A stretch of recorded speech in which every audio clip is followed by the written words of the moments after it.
Alright, this video goes over how to calculate the point price elasticity of demand, and it's very similar to calculating the price elasticity of demand, but instead of being given two different points, you're given one point and a demand function, and you're trying to calculate the price elasticity of demand at that one point.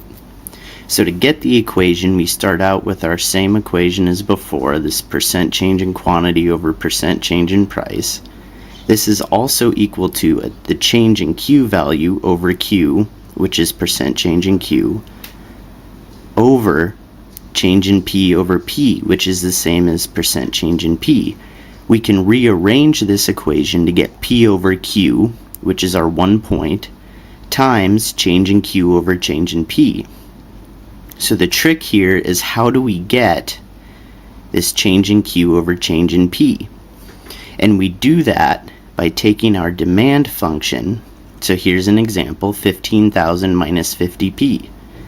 So when P changes, say by 1, then Q is going to change by negative 50.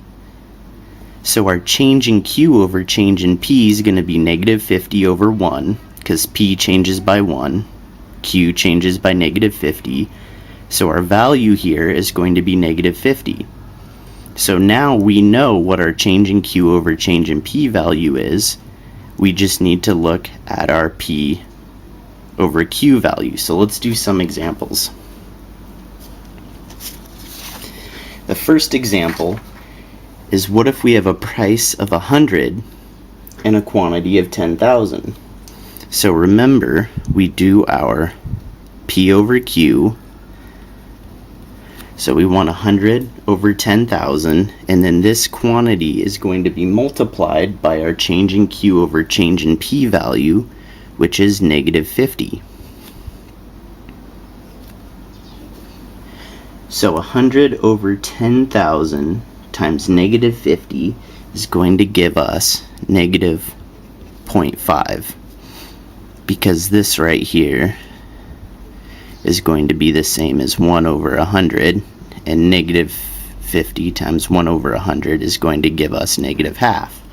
So here our point price elasticity of demand given these points is going to be negative half, which is inelastic, and it's negative, which is good because it's demand, so it's downward sloping. Alright, what if we have a price of 10? If we plug this into our demand function, we're going to get a quantity demanded of 14,500.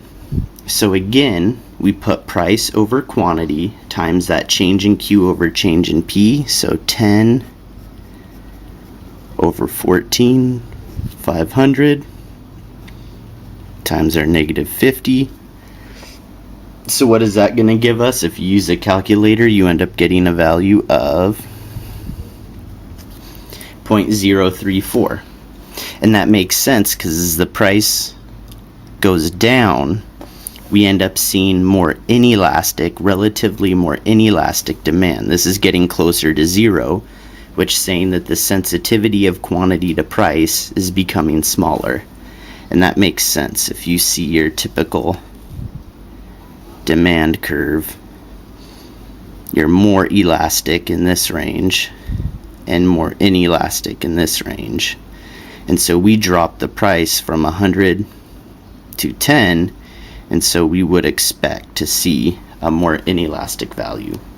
So hopefully that helps out. Remember, the trick to calculating these guys is finding out what your change in Q over change in P is.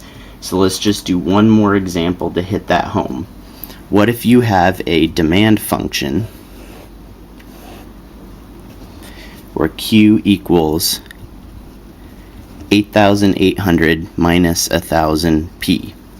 So what is our change in Q? Remember, look for this value here. If P changes by 1, Q is going to change by negative 1,000. So our change in Q over change in P is going to end up being negative 1,000. And that's the big trick to this, being able to find that value. You can take the derivative of the function, or you can just look at what the value is times P, and that gives you that change in P the change in Q over change in P value.